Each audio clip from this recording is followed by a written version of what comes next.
Olá, uma ótima noite para você que acompanha a nossa programação. Seja muito bem-vindo a mais uma edição do Vejam Só, aquele que, sem dúvida nenhuma, é o melhor debate teológico da televisão brasileira.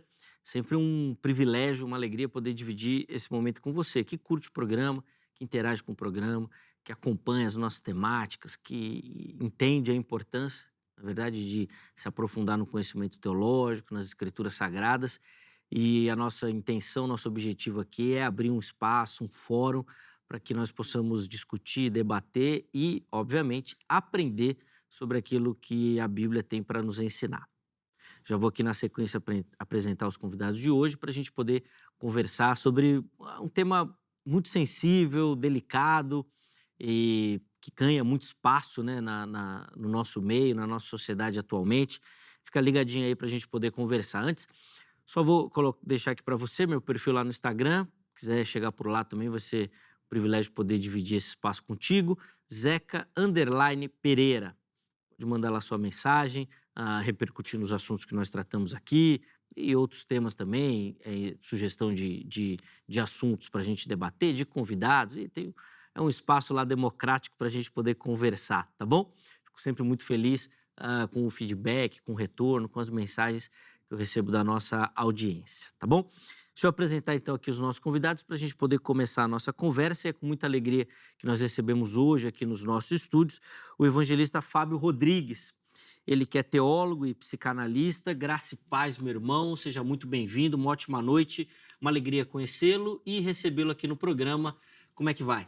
Muito bem, agradeço pela oportunidade de estar aqui falando de um tema complexo, delicado, mas nós estamos aqui para abordar essa informação, trazer conhecimento para o público e desmistificar o suicídio e trazer oportunização de vida e restauração, tanto para as famílias e tanto para essa pessoa que está passando por esse período ou dificuldade. Sim, sem dúvida. Bom, antes da gente entrar realmente no assunto e aprender um pouquinho mais, vou pedir só para o irmão passar as informações da igreja que congrega, por favor.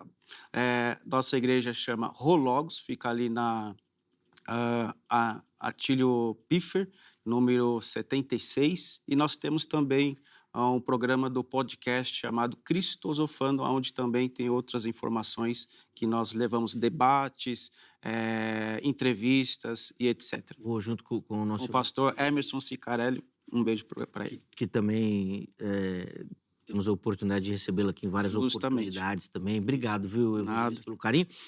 Só para reforçar, para quem nos assiste também, de repente quiser conhecer um pouquinho melhor do seu trabalho, entrar em contato, o irmão também é psicanalista. Isso, Como é que pode psicanalista, fazer? teólogo, só trazer meu Instagram, mais informações, está lá fabio.azaf.rodrigues.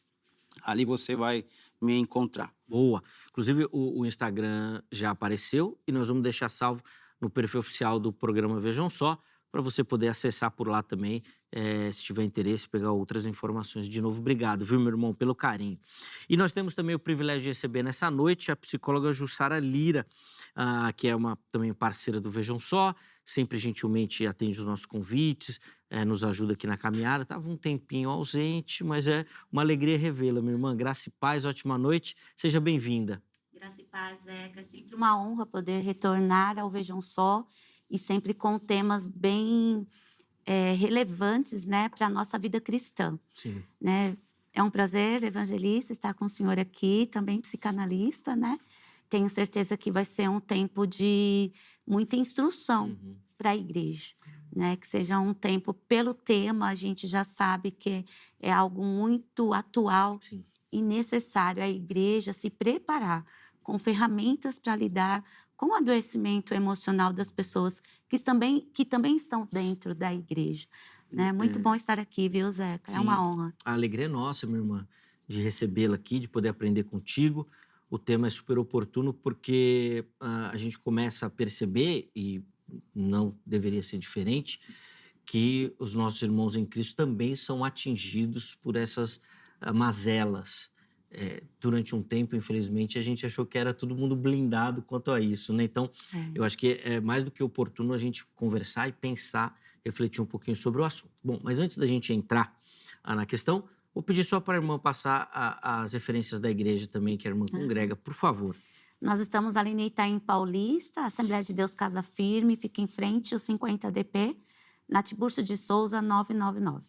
Eu e meu esposo fazemos parte dos pastores, juntamente com o pastor Moisés, a pastora Bianca, somos pastores auxiliares lá também. Amém. E para você que também nos acompanha, quiser conhecer um pouquinho melhor o trabalho da doutora Jussara na área da psicologia, se de repente precisa, quer saber ou ter outras informações, como é que o nosso telespectador faz? Julira_psico é o Instagram. E lá você encontra todas as informações. Sim. O contato já apareceu. Nós vamos deixar salvo lá no nosso perfil oficial do Instagram para você que tiver interesse poder acessar, tá bom? Vamos colocar na tela então o nosso tema. A nossa pergunta, até por histórico do programa, é uma pergunta polêmica. O que a gente quer saber é: um cristão verdadeiro pode cometer o suicídio? Nós já, obviamente, falamos sobre o tema. A gente retorna a esse assunto porque, novamente, um episódio relacionado a isso aconteceu, ganhou notoriedade, de um pastor que tirou a sua vida. Nós vamos poder comentar um pouquinho mais durante o programa. Mas essa é a pergunta-tema e, obviamente, nós vamos passear em alguns subtemas relacionados ao assunto. Mas, bom, eu quero começar ouvindo a resposta de vocês à nossa pergunta-tema, tá? Depois, nós vamos embasando isso, justificando, mas de forma introdutória. Evangelista Fábio, pode um cristão verdadeiro cometer o suicídio? Bom, eu quero tratar sobre a ser-humanidade social da pessoa, né? Antes de etiquetar a pessoa como cristão, eu tenho que entender ela como ser humano, dentro do seu ambiente social e da sua parte emocional. Ninguém nasce querendo se matar ou algo desse tipo. Mas falando do ponto cristão, nós temos que acreditar que ela não quer cometer esse suicídio. Então, ao meu ver, dentro das Escrituras, a pessoa, se ela comete isso porque existe algo por trás que precisa ser analisado. Então, ao meu ver, dentro da Bíblia e até mesmo dentro do contexto reformado que eu vim também, pode acontecer, mas, ao meu ver, no ponto de vista, não deve. Tá. Bom, e aí, doutora Jussara, como é que a irmã responde a nossa pergunta-tema, né? Qual que é o caminho que a irmã vai trilhar? Por favor. O caminho que eu trilho, Zeca, é a gente entender que a importância que nós, como seres humanos, sempre lutamos pela sobrevivência. Nós temos resistências inconscientemente que nos leva a ter uma sobrevivência humana. Isso é o que nos conduz no nosso dia a dia, né? Seja diante de uma questão de um assalto, seja ao amanhecer, quando nós acordamos, né? Então, assim, quando se fala do suicídio em si, que é ceifar com essa questão da sobrevivência da vida, nós precisamos entrar num contexto de um adoecimento psicoemocional.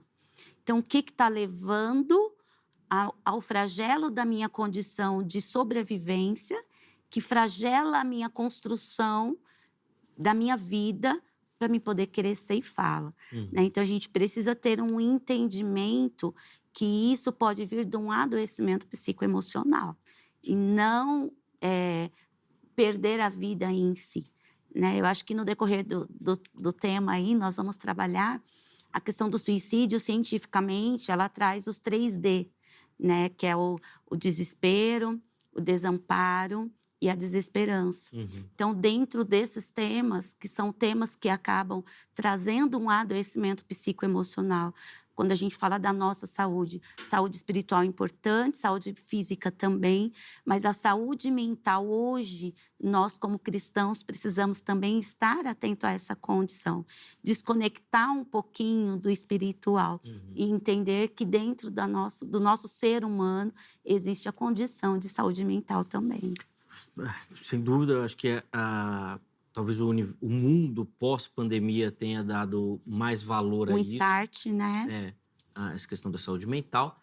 Mas é claro que a gente precisa evoluir muito nisso, né? Não só no conhecimento, mas também nas oportunidades de poder falar e pensar sobre. E eu espero que o programa possa contribuir nesse sentido. Antes da gente continuar aqui a conversa, deixa eu só abrir a oportunidade para você que nos assiste participar também. respondendo a nossa enquete. Então, você acessa o nosso perfil do Instagram. Você viu, eu já falei aqui que nós vamos deixar os contatos dos nossos convidados por lá. Você lá consegue saber qual tema será abordado no dia, além de participar das enquetes. Então, toda a interação com o Vejam Só, você faz lá no nosso perfil do Instagram, o @programa Vejam Só. Vamos colocar na tela aí a pergunta que a produção preparou para você responder. E aí, na sequência, a gente continua aqui a nossa conversa. Vamos lá? Ó, a pergunta da enquete é a seguinte. Quem encerra, quem termina, quem dá cabo à própria vida, ainda pode encontrar misericórdia em Deus? Ou seja, a gente faz uma pergunta mais na linha teológica, tá? Se aquele que cometeu o suicídio, trocando em miúdos, perderá ou não a sua salvação? Vamos ver as opções? Primeira delas, sim, Deus conhece a dor de cada coração. Segunda opção, não, é um pecado sem retorno. E terceira opção, o juízo pertence somente ao Senhor, ou seja, a gente não consegue encontrar resposta nem biblicamente para essa questão, tá certo? Então vai lá, vote, escolha uma das opções. No final do programa nós vamos colocar o resultado da enquete também para a gente poder ver a sua opinião, tá certo? Vamos voltar aqui então à nossa conversa. Evangelista, eu quero iniciar, até para embasar o nosso assunto, em cima dessa temática que eu falei aqui, de um crescimento, da importância da reflexão. Vou começar por aí. Tá. Eu não sei se a nossa sociedade melhorou com relação ao cuidado da saúde mental. Mas, bom, nós estamos falando mais sobre. Sim. Isso é importante? Como é que o irmão enxerga isso? Tem jogado mais luz no assunto? A gente está muito longe ainda de ter de verdade conhecimento sobre. Por favor. Bom, em setembro foi o dia da comemoração e até mesmo Da consciência, do suicídio, né? E isso foi provocado até mesmo por uma pessoa que se suicidou e ela fez pintou o carro amarelo, uma coisa assim.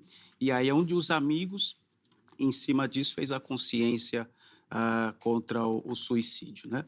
Porém, eu vou trabalhar assim de uma forma pastoral nesse dia. A gente trabalha nos bastidores com o lixo humano. Como assim, Fábio, com o lixo humano? A Edith Schaefer, ela disse que nós somos como um tapete, ou seja, é um tapete muito bonito, que muitas vezes, no nosso dia, somos pisados, mas por trás do tapete existe os nós. E é nessa premissa que eu quero trabalhar. Existem muitos nós dentro de nós, que dentro do lixo humano é onde nós trabalhamos a identidade das pessoas. Dentro dos Salmos, a gente vê as lamentações. Dentro do Antigo Testamento, a gente vê alguns suicídios que foram provocados, e até mesmo no Novo Testamento. Porém, Paulo, eu gosto muito quando ele estava ali no barco, ele diz, alto lar, ninguém vai morrer. Então, nós, como psicanalistas, psicólogos e pastores, dentro do aconselhamento bíblico, o nosso dever, não existe uma receita, mas o nosso dever é trazer luz para essas pessoas. Então, dentro da primícia, aonde Edith disse, de forma bem, como eu posso dizer, de uma forma bem proeminente nos nossos dias, que dentro da estatística, as crianças e até mesmo os jovens de 2011 até hoje, está crescendo o suicídio e não é falado. Então, ao meu ver, é necessário ser falado, é necessário trazer congressos, é necessário trazer até mesmo simpósio para que a igreja possa entender o que é suicídio. Aí eu vou entrar, acho que, numa polêmica que alguns dizem, não, alguns dizem, perde salvação, outros dizem, não perde salvação. Não, eu não quero trabalhar sobre esse julgamento onde é divino, porém, eu preciso trabalhar sobre essa vítima e sobre a família, o que é provocado suicídio. Perfeito. Acho que nós vamos ter mais oportunidade de falar sobre essa questão teológica, eclesiástica, que eu também acho importante, e quero também reservar tempo para a gente falar de questões mais práticas do cuidado. Mas eu também queria te ouvir, doutora, ainda nesse início, sobre a sua visão da sociedade, como isso tem crescido ou não na nossa sociedade. Digo assim, não só dos casos de suicídio, mas da preocupação com o cuidado. E dentro da igreja também, como é que a irmã, já citou aqui, pastora, então acompanha ali uma comunidade, tem experiência dentro do meio eclesiástico. Como é que a igreja também tem lidado com isso? Tem dado importância, tem se voltado, tem deixado de lado? Como é que a experiência aponta isso para a irmã, por favor? Vou começar com a primeira, que é a Tá bom. sociedade, né? Vamos pensar que, assim, o Setembro Amarelo, ele vem como um mês de conscientização, mas a gente sabe também como o cuidado de saúde mental, ele acaba sendo gatilho Uhum. para aqueles que já estão adoecidos. Então, a gente tem, sim, um número de quadro que muitas das vezes acaba sendo exacerbado, porque a pessoa, inconscientemente ou dentro daquele adoecimento dela, ela já traz uma decisão para a prática do suicídio, falando no geral da sociedade. Já tive, paralelamente, no meu outro trabalho, manifestado uma palestra para 400 pessoas numa quinta-feira e no sábado está atendendo uma pessoa que tinha uma família porque uma das pessoas tinha cometido. Então a gente sabe que às vezes acaba sendo algo que impulsiona. Por isso que é necessário ter profissionais capacitados para poder falar. Eu sempre costumo dizer, um adoecimento psíquico, ele não sai num exame clínico. Então, nós precisamos ter muito cuidado quando vai se falar sobre a questão do suicídio dentro da questão do adoecimento psicoemocional. Precisamos, sim, ter uma certa cautela, até mesmo dentro das igrejas. E já respondendo à tua questão, Zeca, esse ano, graças a Deus, eu tive muitas oportunidades de estar em muitas igrejas, Amém, que bênção. inclusive com líderes, né? Grupos de líderes, pessoas que trabalham cuidando de outras pessoas, né? Justamente para poder falar um pouquinho. Então, eu vejo que assim, a igreja tem despertado para um tema que é importante, que não é só o tema da saúde mental, mas o tema do suicídio. Acho que assim, a igreja está rompendo alguns paradigmas e tem se despertado para este momento. E isso tem sido muito válido, não só para nós como cristãos, mas também para a questão de cuidado com o ser humano, né? Como o pastor colocou aí, a questão de como a sociedade está, de como o ser humano está, né? Eu sempre trago como a igreja o pronto-socorro. Então, nós recebemos pessoas adoecidas, não só fisicamente, não espiritualmente, mas também a igreja hoje se desperta para o adoecimento emocional. Eu acho que isso tem sido muito gratificante, não só para nós profissionais de psicologia, que conseguimos trabalhar dentro de um contexto, né? Eu lembro quando eu estava em formação ainda, eu fui muito criticada por um pastor muito amigo nosso. Falei, mas você vai usar essa psicologia aonde, né? Olha que mentalidade, né? Muitas das vezes ali, de não ter uma consciência de um cuidado do ser humano como um todo. Porque se uma pessoa chega na igreja, às vezes, ela não chega só doente por conta de uma enfermidade. Existe uma doença também emocional. E existem as histórias que ela traz. Porque a gente, quando pensa na questão do sofrimento psíquico, Zeca, eu não posso pensar só dentro de uma questão situacional. Existem genéticas que a pessoa já traz. Então, precisa ter um pouco do conhecimento também para entender esse ser humano como um todo. Sim. Eu acho que fica claro, assim, evidente, principalmente na fala dos nossos convidados, que nós estamos falando de um assunto super complexo, né? Durante muito tempo a gente simplesmente colocava o carimbo, mas tem muita coisa em volta desse carimbo até que aquela atitude chegue, aconteça e tudo mais. E aí, evangelista Fábio, o irmão comentou de uma situação que eu quero explorar um pouco, que o irmão falou, assim, no finalzinho da sua fala anterior, do cuidado com a família. Sim. Ou do cuidado com aqueles que estão próximos. E aí, nessa linha, eu vou explorar um pouquinho mais essa área teológica, eclesiástica com o irmão, porque eu fico muito com a preocupação nesse sentido. Às vezes a igreja quer responder essa pergunta de se a pessoa perdeu ou não a salvação, se vai ou não para o céu, e isso acaba sendo um problema não mais para a pessoa, porque a situação dela está resolvida com Deus. Sim. Deus que sabe. A igreja já não tem mais o que fazer com relação àquele que se foi. Sim.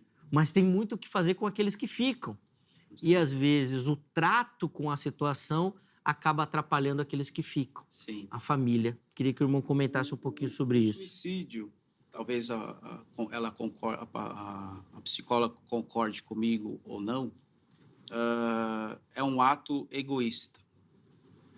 Porque depois que a pessoa parte, existem consequências, e talvez irreversíveis, tanto no âmbito familiar e também fora, né? Amizades e tudo mais, as lamentações. Então, eu estou até mesmo estudando aconselhamento bíblico numa determinada denominação, até mesmo quero incentivar os pastores a fazer aconselhamento bíblico, teologia do aconselhamento bíblico. E quando existe essas situações, ou quando há sinais do suicídio, ou até mesmo quando existem essas provocações humanas, no caso do indivíduo, a primeira coisa que tem que ser analisada é a família, e até mesmo informar a família. Nós não podemos colocar numa caixinha e até mesmo esconder o caso. Nós precisamos mostrar para a família que existe um desafio, não digo um problema, um desafio que precisa ser analisado de forma metódica, de forma consciente e até mesmo supostamente perder aquela família, perder aquele indivíduo. Então, a família tem que ser também o alvo, porque ela vai ser atingida por essa miséria, por essa situação desconfortável, porque o dono da vida é Deus, mas por causa do pecado e por causa das situações que aquela pessoa viveu, ela se suicidou. Porém, a família é necessário ser chamada. Não, totalmente amparada, porque, bom, eu vou reforçar isso aqui no programa. Eu não sou líder de nenhuma igreja, certo? Então, assim, eu não tenho essas, vou colocar entre aspas, obrigações de cuidar. Eu estou falando aqui de uma reflexão, de uma ideia. O que eu penso? Que, num caso desse, o primeiro passo é reconhecer que nós perdemos uma batalha. Quando alguém se suicida, a família, a igreja que ela congrega, perdeu uma batalha. É claro isso. Mas eu acho que precisa ter um entendimento também que não perdeu a guerra. E tem a família toda que ficou ali que vai precisar de mais de um suporte. Eu falei aqui de um suporte eclesiástico, né, espiritual, mas quero também ouvir as suas reflexões, doutora Juscelio, sobre a questão do acompanhamento mental, da saúde mental dessa família que fica, porque a dor assim, ó, eu nunca passei dentro da minha casa por uma situação dessa. Mas já tive experiências na igreja, com vizinhos, muito próximo, assim, dessa situação. É devastador, é devastador. Queria ouvir as suas reflexões nesse sentido, assim, né, da família, da importância de focar agora nessa guerra ou nessas batalhas que virão, já que uma, infelizmente, a gente não conseguiu vencer. Eu lembro que em um dos livros que eu li do C.S. Lewis, ele fala que é como se convivesse com um membro do corpo amputado, né? Ele traz muito essa reflexão. Zeca, a igreja não precisa esperar acontecer o suicídio para poder cuidar de uma família. Uma pessoa com depressão, essa família precisa ser assistida. Doutora, eu não queria te cortar, mas eu quero aproveitar o gancho que a senhora deu. Eu fico me perguntando, de verdade, eu vou colocar assim, eu não sei se vai ser meio chulo o que eu vou falar, assim, para quem sofre com isso. É fácil de identificar? Sabe por que eu me pergunto? Porque, assim, a maioria das histórias que eu tenho acesso são de pessoas que estavam vivendo a vida assim normalmente. Nós citamos aqui no início, né, o caso de um pastor, de novo, recentemente, que tirou a sua vida. Nesses casos, por exemplo, de líderes, a pessoa estava pregando, às vezes pregou no domingo, na terça-feira cometeu esse ato assim de extrema loucura, vamos dizer assim, né? E às vezes em casa, as famílias observando os parentes próximos que estavam indo trabalhar, que estavam indo estudar, que foram na escola no dia. me pergunto, como é que são esses sinais? O que a gente precisa ficar atento? O que mostra? O que essa pessoa fala nesse tipo de situação? Ou realmente é algo que fica bem... Precisa estar muito atento? O que seria o desespero, né? Vamos dizer, o que seria o primeiro D, né? Que a gente tem aí, o desespero. O desespero é justamente aquilo que ele não consegue ver a saída, né? Como que a gente consegue identificar? Eu costumo dizer, o sofrimento psíquico, ele é identificado primeiramente no comportamento e na fala. Aquilo que eu não estou aguentando mais. Então, ele sempre vai trazer uma reflexão ou, por exemplo, não estou suportando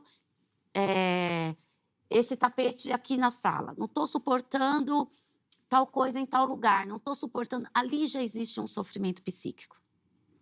Então, a gente precisa estar atento. É um conjunto, Zeca. Uma questão comportamental, a gente precisa entender como um todo. É um emprego que muitas das vezes a pessoa não está dando conta. Ah, você me falou de líderes, tá? Mas é a história desse líder. O que ele vem passando, vamos pensar nos últimos 6 meses. É um desespero, né? A desesperança por conta de, muitas das vezes, ter pessoas que abandonam o ministério e ele fica ali sozinho. Se sente desamparado por um público que ele está ali para fazer uma entrega e não tem o retorno daquela entrega, porque ele também é um ser humano. Sim, sim. É o famoso, a pessoa que cuida de gente e quem cuida dessa E pessoa, quem né? cuida dessa pessoa, justamente isso. Então, é pensar dentro de um contexto de que o quanto a pessoa dá conta daquele sofrimento que está sempre ali latejando dentro dela. Então, a questão psicoemocional, a gente chama da canalização da energia psíquica, é justamente aquilo que fica depositado de forma muito intensa. Pastora, eu só vou pedir licença, infelizmente, por causa do nosso tempo. Tá. Mas daí eu vou chamar o intervalo e a gente volta na sua reflexão aqui. É que, infelizmente, eu preciso fazer essa pausa aqui para pagar os nossos comerciais. Mas a gente volta, tá bom? Então, e você que nos assiste, fica ligadinho, porque nós vamos continuar sobre essa reflexão, falar um pouquinho, aprofundar um pouquinho mais o assunto. Antes do intervalo, eu vou deixar aqui o telefone da Agrade, Academia Teológica da Graça de Deus, para você que quer estudar teologia, que quer se aprofundar no conhecimento das Escrituras Sagradas. O Vejam Só indica para você a Agrade. Código 11 3115 0819. 11 3115 0819. Além disso, redes sociais da HIT aqui, para você conhecer a emissora, a programação, nossos conteúdos, os programas que tem por aqui. Vem para a HIT que eu tenho certeza que você vai se apaixonar. Intervalo rápido, Vejam Só vai, mas na sequência nós já estaremos de volta.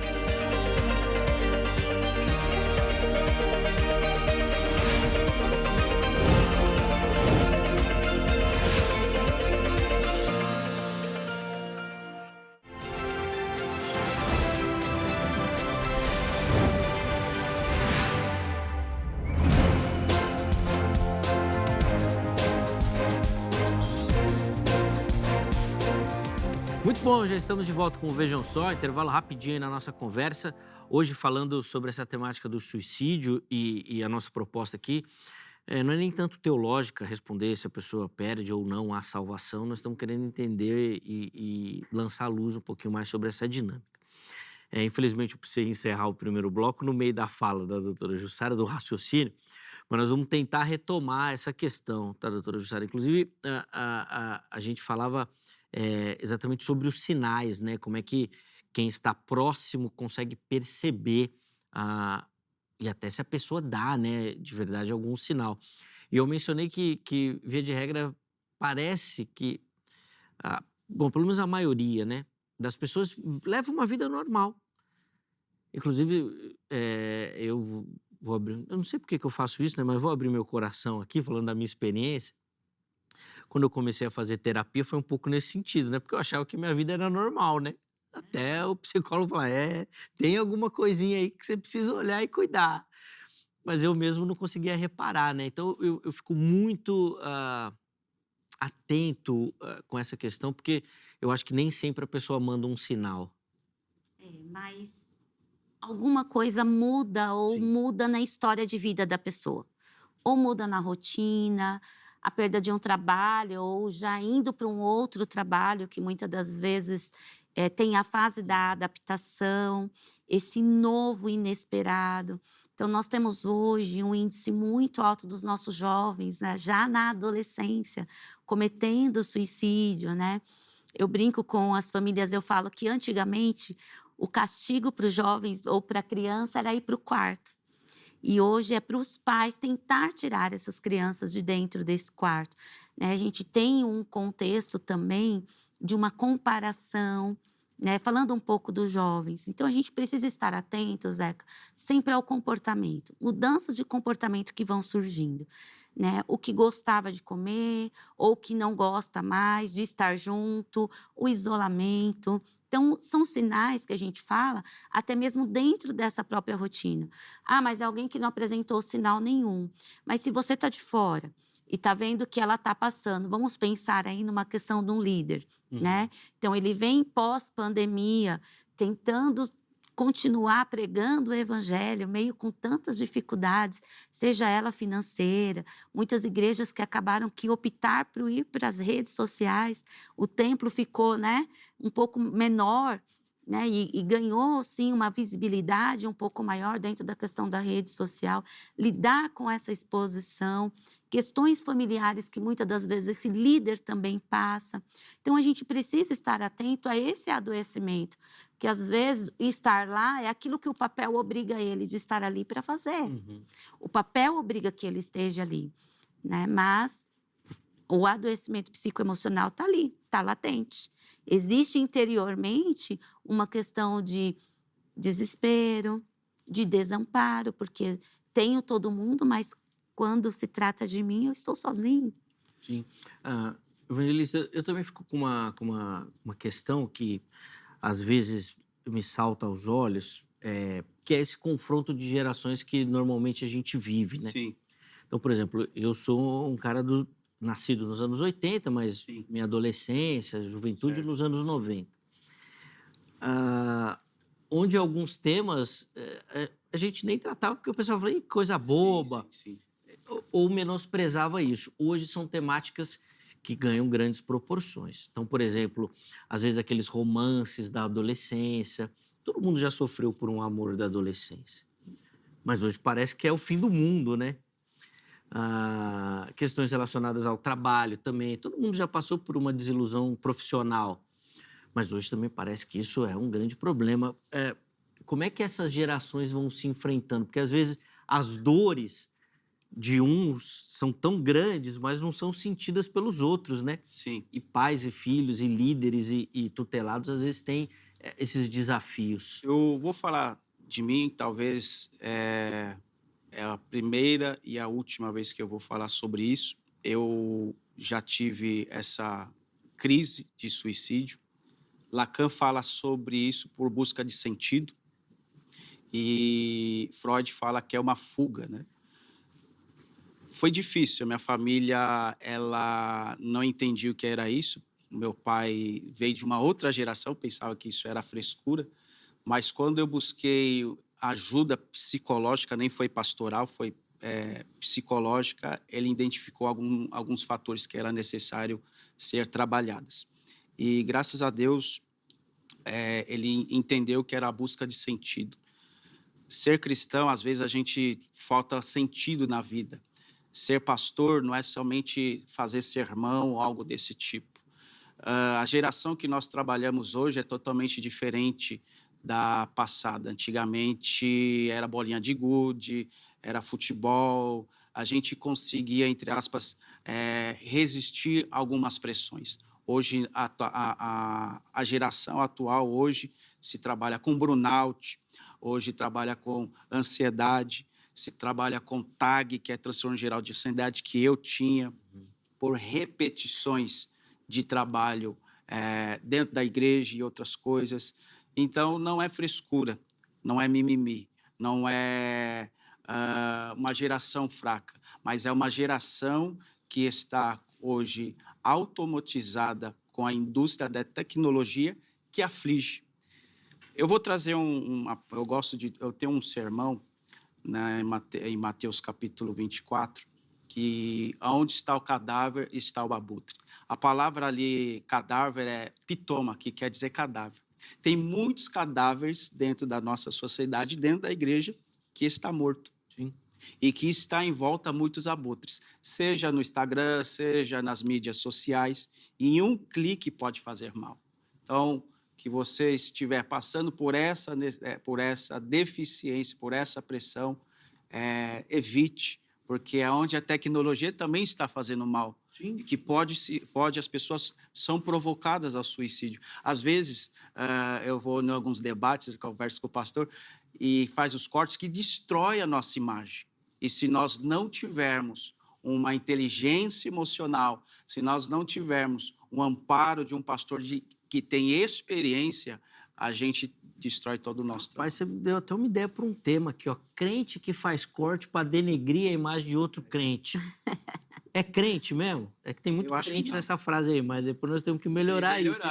Mas, rapaz, é boa Sim, tem muitos. essa reflexão Você é boa. não é o que é dentro Não, de uma sim, mídia. faz todo sentido, porque a pessoa... Eu posso destruir uma vírgula da sua vida e você não é isso. Exatamente isso, essa reflexão que o irmão levantou, porque faz para denegrir a imagem Maldosamente. maldosamente, é verdade. Pô, rapaz, dá um bom tema isso daí. Pensando aqui agora, dá para conversar bem sobre isso. Mas, doutor, eu quero te ouvir ainda nessa Sim, perspectiva aqui que o evangelista levantou, da tecnologia. Eu não quero demonizar a tecnologia, acho que esse é um caminho sem volta, a tecnologia está aí, a gente vai lidar e precisa melhorar. Agora, o que a gente achou que seria uma coisa boa, parece que está atrapalhando, não é verdade? Nós estamos falando de uma geração que tem um conhecimento, talvez aos 10 anos de idade, que algumas gerações anteriores não tinham com 80. Tinham acesso a conhecimento e a informação. Gente que passou a vida inteira e não conseguiu acessar tudo isso. As redes sociais também, conectividade, sempre conectado. Como é que tudo isso está mexendo com a nossa geração aí? E a gente está falando de uma geração que está na tecnologia, mas que não tem amadurecimento, né? Fechamento de córtex, não tem amadurecimento ainda para poder entender esse bombardeio de informações que eles acabam recebendo. Eu acho que é essa questão do amadurecimento, como o evangelista acabou colocando, era bolinha de gude, né? Era correr atrás da bola, era tomba-lata, era tantas brincadeiras que, nessas brincadeiras, Zeca, o que nós tínhamos? Nós tínhamos troca, relacionamento, nós nos relacionávamos com pessoas, com crianças, com adolescentes da nossa idade. Eu lembro ainda na escola de ter, na Semana das Crianças, aquelas gincanas, que montava equipes contra, né, série contra série. Face no face, né? Não era? A gente tinha muito disso. Isso era muito gratificante, porque a gente tinha uma questão de troca de relacionamento. Quando a gente fala do tecnológico, é tudo muito frio, né? Se a gente for pensar nas palavras relacionamento, né? Relacionamento, né? Se a gente for pensar na palavra sentimento, é a forma que a minha mente sente, ou na forma que eu tenho sentido, né? A forma que eu começo a sentir, né? E aí vai me gerar um pensamento. Então, se a gente for parar para pensar dentro de um contexto de construção, a gente não constrói mais nada, a gente já recebe tudo. Então, a gente não tem mais um tempo nem de construir, como você mesmo citou, a questão do namoro, da carta, né? De, nossa, vou perfumado hoje para a escola porque ela vai estar lá, vou ver na hora da saída. Então, a gente não tem mais a conquista. Então, tudo isso não tem nem como inserir nessa geração, porque nós temos uma condição muito mais rápida. Eu vou para a rede social e já vejo quem é o tipo de namorada ou de menina que eu estou paquerando, que eu estou querendo paquerar, com quem que ela já namorou, quais são as postagens, né? Então, isso tudo, de certa forma, acaba trazendo um adoecimento, quando a gente fala, porque ele tem isso prejudica o quê? Uma construção, quando a gente fala dentro de uma questão da pessoa ter o contato. Então, se eu não tenho o contato, se eu tenho uma pessoa que fica só na rede social e ela não verbaliza comigo, oi, tudo bem, tudo bem. E isso a gente vê dentro das famílias, dentro de casa, Zeca. Muitas das vezes estão dentro do mesmo ambiente que é a casa, mas não estão presentes um para com o outro. Então, quando a gente fala das mudanças de comportamento que tem como começar a observar sinais, os sinais surgem. Surge na igreja quando às vezes não quer estar ali com os jovens, quando o líder vai chamar atenção, porque chamar atenção que eu falo assim, num termos de preocupação, por que você não está participando tanto? Né? Não estou te vendo nos cultos, não estou te vendo nos grupos de estudo, estou sentindo a sua falta. Então, isso são mudanças de comportamento, não só pela vida cristã, mas também num contexto no geral. Às vezes a gente recebe um jovem em casa que ele tem sérios problemas dentro de casa, mas ele está dentro da igreja, mesmo com todos os problemas. E aí, por isso que eu falo, a igreja precisa se materializar em ferramentas para poder saber lidar com esse adoecimento. A igreja é o pronto-socorro. Então, nós precisamos entender e saber que existe uma condição que está ali buscando, um jovem está buscando um fortalecimento da fé, né? Que ele crê, que ele acredita, que o Senhor pode chegar e alcançar a casa dele, mas pode existir também um adoecimento que já vem de dentro de casa. Sim. De uma mãe depressiva, de um pai depressivo, de uma mãe que muitas das vezes já tentou o suicídio, né? Então, é um adoecimento, é uma pessoa que a gente pode dizer que existe um potencial. Sim, né? A gente precisa estar atento a isso. Eu costumo dizer que antigamente a igreja, quando não se tinha um cuidado com a saúde mental, era tudo sai em nome de Jesus, né? Sim. Então, era demônio, a gente espiritualizava tudo muito as coisas. Hoje a gente precisa estar muito mais atento, porque esquizofrenia a pessoa ela pode desenvolver, principalmente se ela tem uma genética. Sim. Meus irmãos, infelizmente nosso tempo vai acabando aqui, finalizando, passa muito rápido, mas eu quero reservar esse espaço aqui para que cada um tenha ainda um tempinho para fazer as considerações finais e eu acho que o tema é muito prático, né? Se possível, oferecer uma aplicação para quem nos assiste, para as pessoas, para as famílias que nos acompanham. Então, o evangelista Fábio vai começar, 3 minutinhos aqui, tá bom, Fábio? Considerações finais e uma aplicação aí para o nosso telespectador. Nós precisamos entender que dentro da sociologia, Balmer diz que nós estamos numa geração líquida, o amor líquido, superficial, mas que a igreja possa entender que existe os reformadores, existem pessoas que trabalham a favor da saúde mental e também físico e espiritual. Que você possa entender que nós que estamos aqui fomos chamados para avivar o seu coração e até mesmo aconselhar. Que você busque uma ajuda, que você busque orientação e não se isole. Se você tiver esses gatilhos, tiver esses sintomas, busque ajuda, busque o seu pastor e não esconda, ok? Um beijo para você e um abraço. Acho que o principal é isso, né? Não esconder aquilo que... O sentimento. Exatamente, que sente, né? Poder falar, expressar. Exatamente. E quem escuta, poder ter empatia com aquilo que a pessoa está falando, né? Porque às vezes a gente escuta e quer menosprezar, né? Quer invalidar. Então, toda essa construção é importante. Evangelista, obrigado, viu, pelo carinho. Obrigado. Privilégio conhecê-lo, recebê-lo aqui. Os contatos do nosso irmão ficam à sua disposição no nosso perfil oficial do Instagram, no @programa Vejam Só, tá bom? Jussara, também vou deixar aí 3 minutinhos aí para o irmão fazer as suas considerações finais e uma aplicação para o nosso telespectador, por favor. A aplicação é escutativa, né? A escutativa, ela é o que funciona para a gente estar disposto. O que seria escutativo? É você estar disposto a ouvir o sofrimento da pessoa. Como um profissional de saúde mental, a gente desenvolve isso no decorrer da nossa carreira. E como líder também, ele precisa desenvolver. O sofrimento psíquico, ele fica muito latente quando a pessoa está sempre verbalizando a mesma coisa. As mudanças comportamentais, ela precisa ser observadas, seja dentro da rotina, seja dentro de uma questão pessoal, profissional, até mesmo dentro das perdas inesperadas que a pessoa sofre ou ela passa. Nós precisamos estar atentos.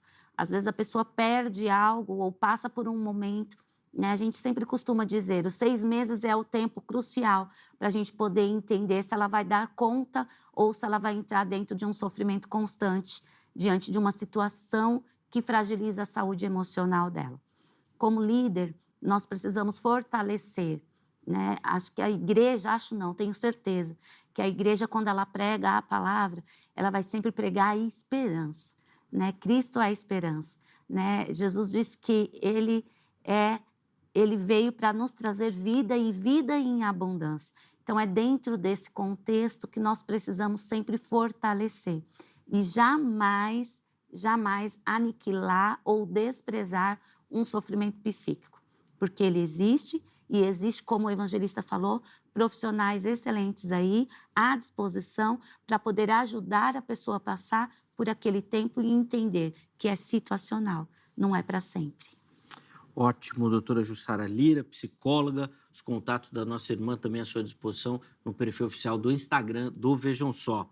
Obrigado, viu, minha irmã, pelo carinho. Foi um privilégio aprender contigo e tenho certeza que quem nos assistiu também pôde crescer um pouquinho no conhecimento. Eu que agradeço, Zeca. Muito obrigada mais uma vez compartilhar aí com vocês. Obrigada, evangelista, pelo tempo também. Muito obrigada. Muito bom. Ó, nós vamos encerrar o programa de hoje, não sem antes colocar no ar aí o resultado da nossa enquete, tá? Então vamos colocar na tela aí, por favor, como é que ficou e como é que você respondeu. A gente perguntou, né? Quem tira, encerra a própria vida, ainda pode encontrar misericórdia em Deus? Vamos lá. Primeira opção, sim, Deus conhece a dor de cada coração, 21%. Não, é um pecado sem retorno, 24%. E 56% com a opção o juízo pertence somente ao Senhor. 55%, na verdade, eu falei 56%. Então, a maioria entende que essa questão do suicídio entra numa prerrogativa e cuidado de Deus. É Deus que decide sobre isso, mas um número alto também dizendo que é um pecado sem perdão, né? Bom, muito obrigado a você que votou, que participou, que deu o carinho da sua audiência. A gente precisa encerrar a edição de hoje, mas amanhã, se Deus permitir, nós estaremos de volta com mais um Vejam Só. Forte abraço e até a próxima.